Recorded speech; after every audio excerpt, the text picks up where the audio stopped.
If you live in North America, this car should be pretty familiar to you. Maybe you slow down a little bit when you see it in the rearview mirror. Our spotlight is on this 2019 Dodge Charger SXT all-wheel drive. There's very little that's new for 2019, but since we haven't featured a Charger before, we're going to go over everything that you absolutely need to know about it. This is the SXT all-wheel drive. It is a new trim configuration here in Canada. We've also got a number of packages on here, which include the blacktop package, which is also new for 2019 on this trim. It's a $595 package. Gives you the gloss black gauge cluster, satin black Dodge badging on the back with the all-wheel drive badge, plus the deck lid spoiler, 19-inch black noise aluminum rims, and the Dodge grille on the front. So we're going to go over everything about this car and everything you need to know if you're in the market for a Canadian-made, full-size American sedan.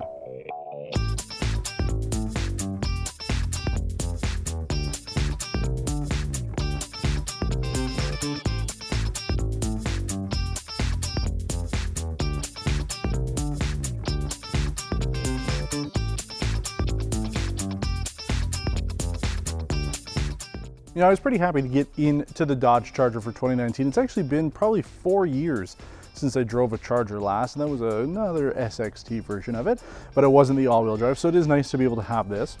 And if you watched last year, we did an episode on the Dodge Challenger GT. Now that had all-wheel drive, and it was the first time they've put all-wheel drive in their two-door version of this vehicle, right? Because if you think about it, the Charger is the four-door, Challenger is the two-door. So if you want to know absolutely everything about it, you can take a look at that video. You can click the link in the top of your screen. Base MSRP for the Charger all-wheel drive is $42,245 Canadian. As tested though, this is $50,865 Canadian. There are a number of options on here, and again, we usually talk about this when it comes to FCA's vehicles, but since they do allow you to have all the options essentially on any trim level, you can get exactly this car configured the way you want it. You don't have to have the Hemi if you don't want it, and everything else that you can really configure, including the roof. You don't have to have a sunroof. This one doesn't have it, and we always hear comments that people just don't like sunroofs. So again, consistency with FCA. Now, I mentioned in the introduction that this car is built in Canada. It's built up in FCA's Brampton, Ontario plant, along with the Chrysler 300. So this is a Canadian-built vehicle here in North America. And as I mentioned, there's a lot of features on it. $100 for the blue pearl paint, which I think is really nice, better than the black and the white that you usually see on the road. $2,495 for the Plus group. Adds a lot of interior features, which we'll go over a little bit there, but you get the leather seats and the power seats along with memory for the driver.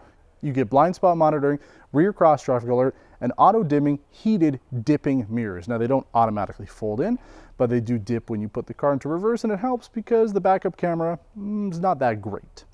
You also have an $1,895 technology group that adds things like advanced brake assist, rain sensing wipers, lane keep and departure alert, auto high beams, forward collision with active brake, and adaptive cruise control with stop and go. Moving down our list of features, we do have the $775 driver confidence package that adds bi-HID headlamps, which is certainly a nice plus. The halogens would not be very good on this car. You also have HomeLink. $700 for the navigation and travel group that adds navigation with the Sirius XM radio and 8.4-inch Uconnect screen. So nice stuff there. You also have the 9-speaker Alpine audio system on here, which sounds really good. Not quite as good as the Harman Kardon system we heard in the Challenger, but still not bad for a vehicle at this price point. You also have a $1,395 black roof. Now it's different from the black top package. And, you know, if you're going to look at this car and you say, hey, I want the black top package, you would assume you would get a black top with it, but it was only a $500 package. So all in, if you want to get the black top package and the actual black top on the car, it's about $2,000. But you get the black roof, which I think looks kind of cool with all the blacked out trim on this car, especially with the blue paint. A couple other features on the exterior of the vehicle. You have parking sensors, low quality camera, as I mentioned, it's not the greatest, remote starter, and keyless entry with push button start. So pretty normal stuff that you'd find on this car. It's not overly luxurious, it's not overly premium. It is still considered a full-size car, despite the fact that the rear legroom really doesn't match up to what we would consider a full-size vehicle, but that is what it is. Now this has the 3.6-liter Pentastar V6 engine, and I know people are going to complain, but first of all, we've featured it before in the Challenger, and we've actually featured it in a lot of vehicles from FCA, and it is a tried and true engine. It works well for what you need out of it. It's not the most powerful, but then again, you don't always need blistering speed. Plus, with the all-wheel drive, it could be a great daily driver for people up here in Canada who need to deal with the snow almost 6 months out of the year. Now we're going to jump on the inside, talk about the features there, and then we'll take it on a road test to go over everything else about the 2019 Not a Cop Dodge Charger.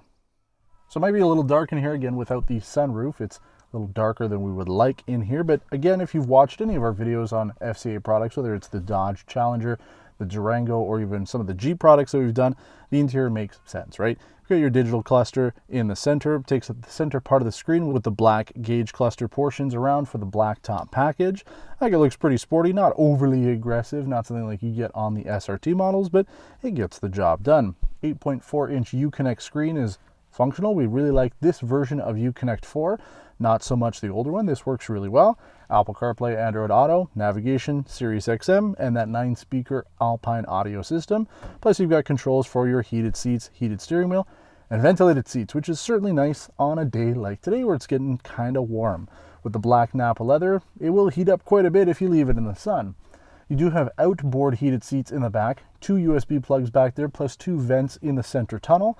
You have USB charging and a 12-volt outlet up front.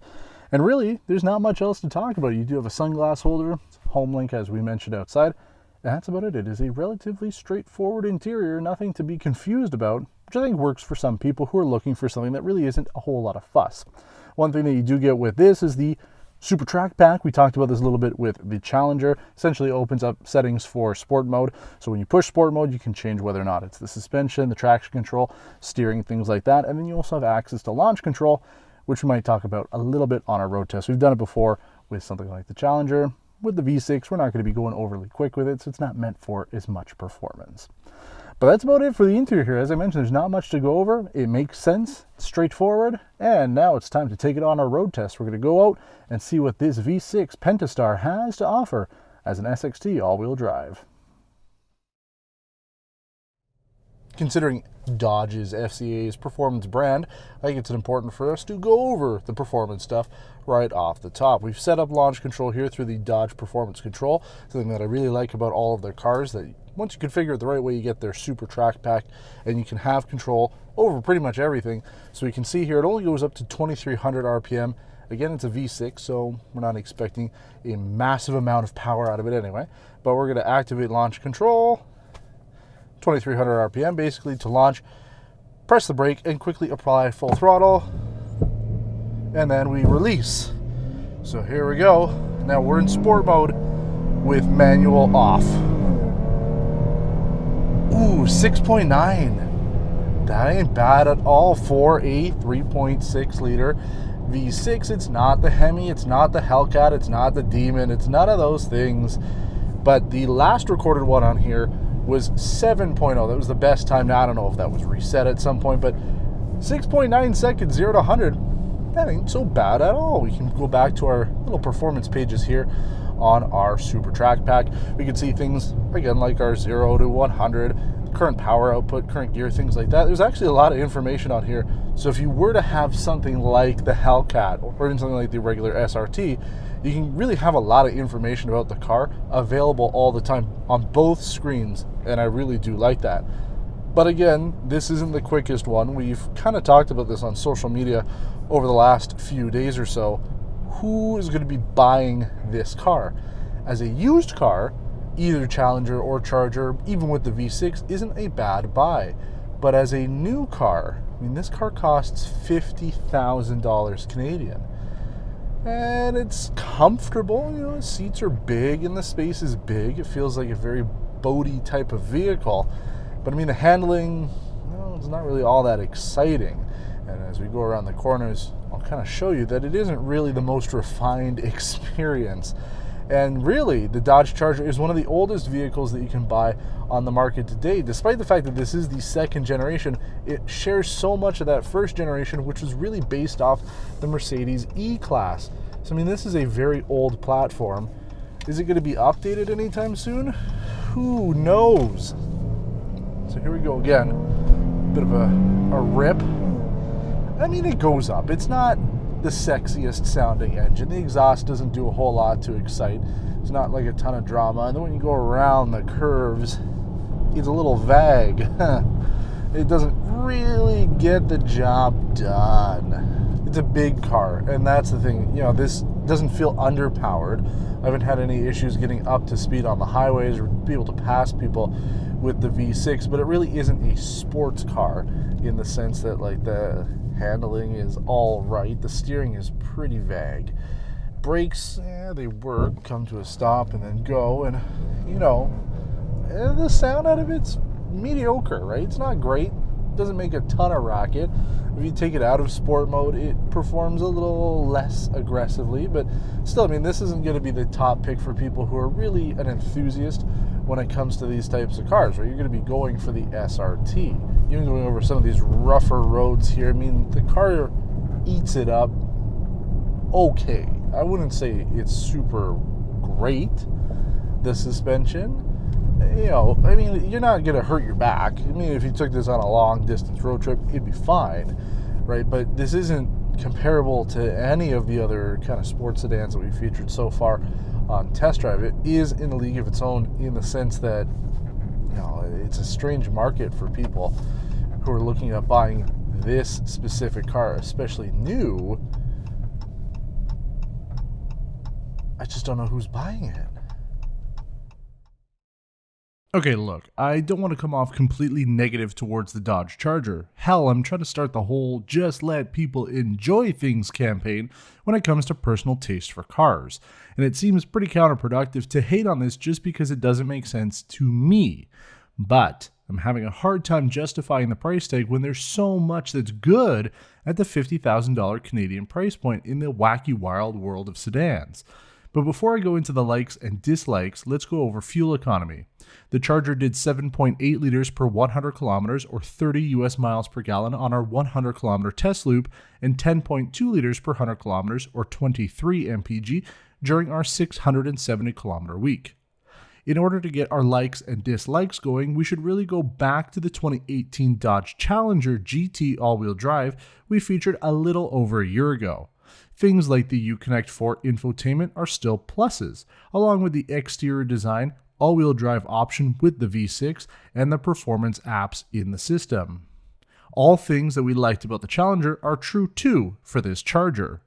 We can add the fuel economy to this list, along with the flexibility of options and trims, something that is a consistent plus with vehicles from FCA. But the dislikes are unfortunately the key point from this week that stick out the most.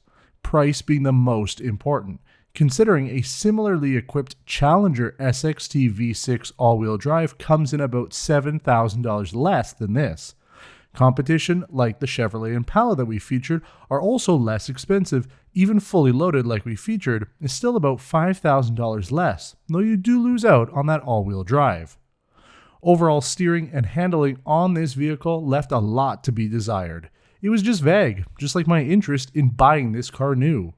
We had similar automatic climate control issues with the Charger that we've experienced on other FCA vehicles, requiring me to crank up the heat to 28 degrees Celsius one morning just to get warm air blowing out instead of cold air. Finally, rear seat legroom wasn't all that great considering this is a full-size sedan. We've had far more room on vehicles like the Volkswagen Passat or even the Jetta. And that's the problem I had all week with this car. It's handsome, muscular, and even a little sexy in this blue $100 paint job. But that's all looks without substance. I thought after spending a full week with it, I'd come to like the Charger and understand how someone could spend $50,000 on a V6 with all the bells and whistles, but I can't.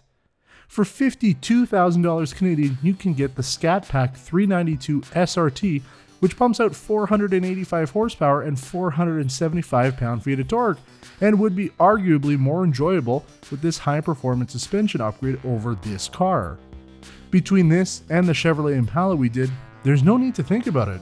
I'd be taking the Chevy. But let me know what you think about this vehicle. Am I looking at this the wrong way and missed something about the Charger that makes it a hot car for you? Let us know in the comments below and get engaged with our growing community discussion.